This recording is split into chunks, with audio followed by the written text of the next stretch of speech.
Langit mungkin akan tetap biru, kota masih akan ramai. Anak-anak masih bermain di pinggir jalan, tertawa tanpa tahu bahwa di balik batas cakrawala, dunia sedang menahan napas. Hanya butuh satu kesalahan, satu ego yang terbakar, atau satu tombol yang ditekan. Dan semuanya bisa berubah dalam hitungan detik. Jika Perang Dunia Ketiga benar-benar pecah, apakah senjata pertama yang dilepaskan bukan lagi peluru atau rudal biasa, tapi sebuah ledakan nuklir yang membakar peradaban? Dulu, kita berpikir bahwa bom atom hanya bagian kelam dari masa lalu. Tapi hari ini, ancamannya nyata. Diam-diam mengintai dalam diam negara-negara besar. Di balik kedamaian, teknologi nuklir terus dikembangkan. Dan jika kamu tertarik menggali cerita menegangkan di balik sejarah, kekuatan, dan bahaya senjata ini, pastikan kamu tonton sampai habis. Dan jangan lupa subscribe, karena kita akan masuk ke cerita yang tidak semua orang berani membahasnya.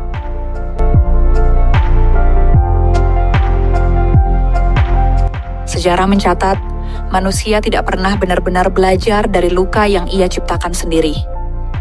Ketika Perang Dunia Pertama meletus, dunia terkejut. Ketika Perang Dunia Kedua pecah, dunia terdiam. Tapi dari reruntuhan itu, satu senjata lahir, bukan untuk menang, tapi untuk menakut-nakuti dunia. Bom nuklir. Ia meledak di atas langit Hiroshima dan Nagasaki, membakar kehidupan, melelehkan harapan, dan menggores sejarah dengan tinta radioaktif yang tak akan pernah hilang. Sejak saat itu, nuklir bukan hanya soal energi atau teknologi, tapi soal pilihan antara hidup dan kehancuran. Di balik ledakan itu, ada proyek besar bernama Manhattan Project. Amerika Serikat mengumpulkan ilmuwan terbaiknya, termasuk Albert Einstein dan J. Robert Oppenheimer, untuk membuat senjata yang bisa mengakhiri perang. Mereka berhasil.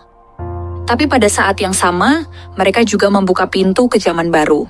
Zaman di mana manusia bisa menghapus satu kota hanya dengan satu bom. Saat bom Little Boy dijatuhkan di Hiroshima pada tanggal 6 Agustus 1945, suhu di pusat ledakan mencapai lebih dari 1 juta derajat Celcius. Ledakan itu menewaskan sekitar 140.000 jiwa dalam waktu sekejap. 3 hari kemudian, bom kedua, Fat Man, menghantam Nagasaki, mengulang horor yang sama. Dunia pun menyadari bahwa kekuatan nuklir bukan hanya soal menang perang. Ia adalah ancaman global. Bahkan setelah Perang Dunia Kedua berakhir, ketegangan tidak lantas mereda. Amerika Serikat dan Uni Soviet masuk ke dalam perang dingin, bukan dengan senjata api, tapi dengan saling menakuti melalui kekuatan nuklir masing-masing. Rudal-rudal jarak jauh, kapal selam bersenjata nuklir, dan senjata termonuklir diciptakan bukan untuk dipakai, tapi untuk berjaga-jaga jika pihak lawan nekat. Itulah konsep yang disebut sebagai MAD, Mutually Assured Destruction. Sebuah perjanjian tidak tertulis bahwa jika salah satu pihak menyerang duluan, maka balasan yang diberikan akan sama atau bahkan lebih mengerikan. Dan hasil akhirnya, dunia kiamat. Krisis paling mencekam dalam sejarah senjata nuklir terjadi pada tahun 1962, saat krisis rudal Kuba meletus.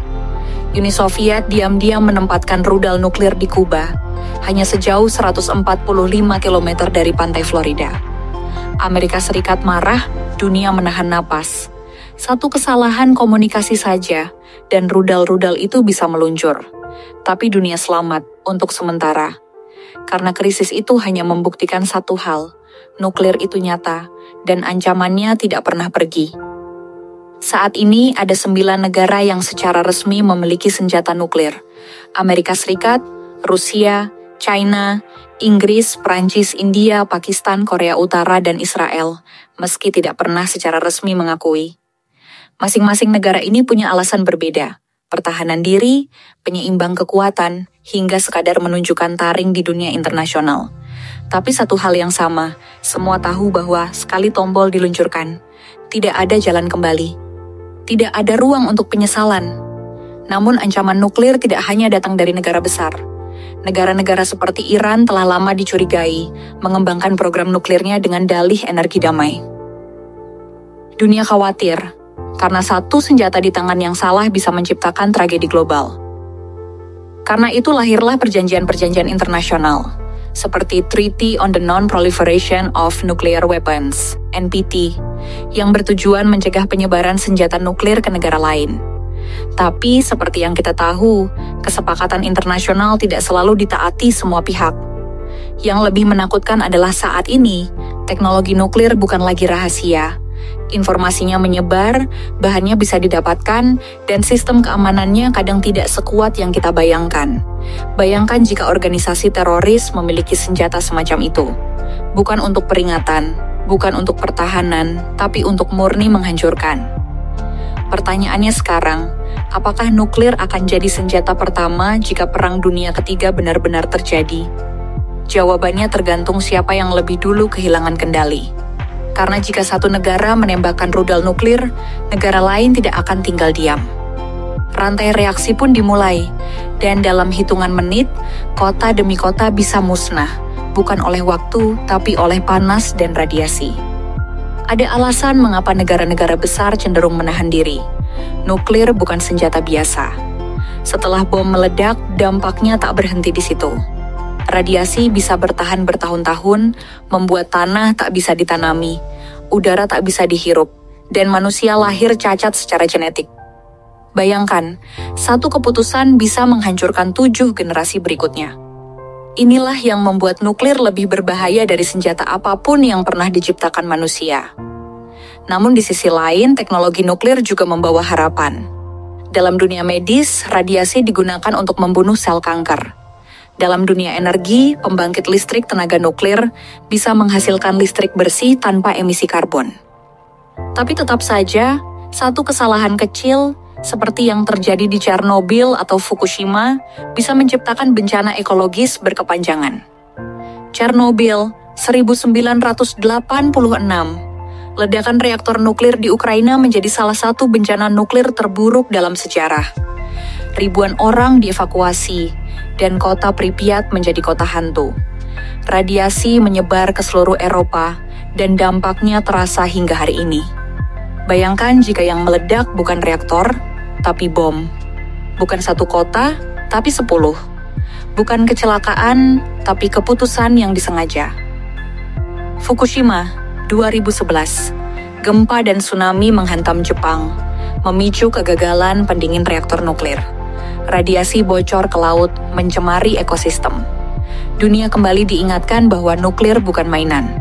Ia harus dijaga, diawasi, dan digunakan dengan hati-hati. Dalam skenario perang global, nuklir akan selalu jadi kartu terakhir. Tapi dalam dunia yang penuh ketegangan seperti sekarang, siapa yang bisa menjamin bahwa kartu itu tidak akan dikeluarkan pertama? Ketika ego politik meledak, ketika diplomasi gagal, ketika rasa takut menguasai logika, tombol bisa saja ditekan tanpa berpikir panjang. Ketegangan antara NATO dan Rusia, konflik antara China dan Taiwan, situasi di semenanjung Korea, semuanya adalah titik-titik rawan. Setiap konflik kecil bisa memicu yang lebih besar. Dan jika negara pemilik nuklir merasa terpojok, bukan tidak mungkin mereka mengambil langkah drastis. Karena sejarah mengajarkan kita, saat seseorang merasa tidak punya pilihan, ia bisa melakukan apa saja. Namun manusia masih punya harapan bahwa teknologi bisa dijaga, bahwa kekuatan besar bisa diimbangi dengan kebijaksanaan besar, bahwa nuklir tetap bisa menjadi alat damai, bukan alat perang. Tapi itu semua kembali pada pilihan kita sebagai umat manusia. Kita bisa terus berlomba menciptakan senjata lebih besar, atau kita bisa mulai saling mendengarkan. Kita bisa terus saling menekan, atau kita bisa duduk dan berbicara. Karena pada akhirnya, yang kita lawan bukan hanya musuh di negara lain, tapi sifat rakus dan haus kekuasaan dalam diri sendiri. Nuklir adalah simbol kekuatan, tapi juga simbol kehancuran. Ia bisa jadi penerang dunia atau pemusnah peradaban. Di tangan yang benar, ia bisa menyelamatkan jutaan nyawa. Di tangan yang salah, ia bisa menghapus semuanya. Jadi, seandainya Perang Dunia Ketiga benar-benar terjadi, apakah nuklir akan jadi senjata pertama yang digunakan? atau justru menjadi senjata yang menghentikan semuanya sebelum terlambat. Dan selama manusia masih punya pilihan, semoga kita memilih untuk hidup. Kalau kamu suka konten seperti ini, jangan lupa klik like, share ke teman-temanmu, dan subscribe agar kamu nggak ketinggalan cerita-cerita ilmiah menarik lainnya. Sampai jumpa di video berikutnya.